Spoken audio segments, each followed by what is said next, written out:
Top quality और consistent performance के लिए सिर्फ सिल्वर पंप नाम याद रखना।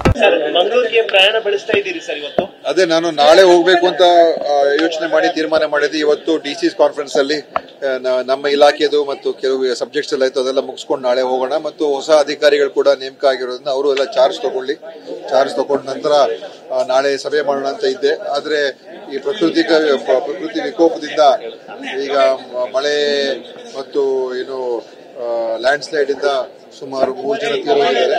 ಸೊ ಅದರಿಂದ ಅದನ್ನು ಕೂಡ ನೋಡೋದಕ್ಕೆ ಇವತ್ತು ಹೋಗಿ ಮತ್ತು ಅಧಿಕಾರಿಗಳ ಜೊತೆ ಸಭೆ ಮಾಡಿ ಬೇರೆ ಇನ್ನೇನೇನು ಕ್ರಮಗಳು ತಗೊಳ್ಬೇಕು. ಹಿಂದಿನ ಒಂದು ಸಭೆ ಮಾಡಿದ್ದೆ, ಮುಂಜಾಗ್ರತೆ ಕ್ರಮಗಳು ತಗೊಳ್ತಕ್ಕಂಥದ್ದು. ಈಗೇನು ಕೆಲವು ಘಟನೆಯಿಂದ 3 ಜನ ತೀರೋಗಿದ್ದಾರೆ, ಅದಕ್ಕೋಸ್ಕರ ನಾನು ಇವತ್ತೇನೆ ತೆರಳಿದ್ದೇನೆ. ನಾನು ನಮ್ಮ ಜಿಲ್ಲಾಧಿಕಾರಿಗಳು ಕೂಡ ಅವರು ಈಗ ಇಲ್ಲಿಂದ ಹೊರಟಿದ್ದಾರೆ.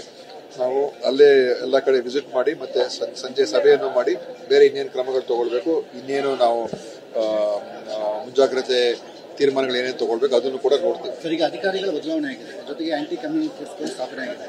ಯಾವ ತರ ಬದಲಾವಣೆ ನಿರೀಕ್ಷೆ ನೋಡಿ? ಬದಲಾವಣೆ ಒಂದಂತ ಹೇಳಿದ್ರೆ ಶಾಂತಿ ಸ್ಥಾಪನೆ ಆಗಬೇಕು. ಈ ದ್ವೇಷ, ಕೋಮು ಮಧ್ಯೆ ಏನು ಈ ವೈಷಮ್ಯವನ್ನ ಹೆಚ್ಚು ಮಾಡ್ತಕ್ಕಂಥ ಶಕ್ತಿಗಳ ವಿರುದ್ಧನೂ ಕೂಡ ನಾವು ಕಠಿಣ ಕ್ರಮ ತಗೊಳ್ಳುವಂಥದ್ದು ಮತ್ತು ಸಮಾಜದಲ್ಲಿ ಸಾಮರಸ್ಯ ಮೂಡಿಸ್ತಕ್ಕಂಥದ್ದು ಅದು ಕೂಡ ಬಹಳ ಮುಖ್ಯ. ಅದು ಯಾಕಂದ್ರೆ ನಮಗೆ ಎಲ್ಲರೂ ಬೇಕು, ನಮ್ಗೆ ಎಲ್ಲಾ ಜನಾಂಗದವರು, ಎಲ್ಲಾ ಜಾತಿಯವರು, ಎಲ್ಲಾ ಭಾಷೆಯವರು, ಎಲ್ಲ ಧರ್ಮದವರು ಬೇಕು. ಅದೇ ಈ ದೇಶ. ಅದಕ್ಕೋಸ್ಕರ ಇದರಲ್ಲಿ ರಾಜಕಾರಣ ಮಾಡ್ತಕ್ಕಂಥವ್ರು ಕೆಲವರು ಇದ್ದಾರೆ, ಅದು ಖಂಡಿತವಾಗಿಯೂ ಅದು ಒಳ್ಳೇದಲ್ಲ. ಅದಕ್ಕೆ ಈ ಸಾಮರಸ್ಯವನ್ನ ಸ್ಥಾಪನೆ ಮಾಡ್ತಕ್ಕಂಥದ್ದು ಕೂಡ ಬಹಳ ಮುಖ್ಯ ಇದೆ. ಅದನ್ನ ಯಾವ ರೀತಿ ಮಾಡಬೇಕು ಮತ್ತು ಈ ಕಾನೂನು ಸುವ್ಯವಸ್ಥೆ ಗಟ್ಟಿಪಡಿಸುವಂಥದ್ದು, ಯಾರು ಇಂಥದ್ರಲ್ಲಿ ಭಾಗಿಯಾಗ್ತಾ ಇದ್ದಾರೆ ಅವ್ರನ್ನ ಹಿಡಿದಾಕುವಂಥದ್ದು, ಅವ್ರ ಮೇಲೆ ನಿರ್ದಾಕ್ಷಿಣ್ಯ ಕ್ರಮಗಳಾಗ್ತಕ್ಕಂಥದ್ದು, ಅದೆಲ್ಲವನ್ನೂ ಕೂಡ ಮಾಡಬೇಕಾಗ್ತದೆ.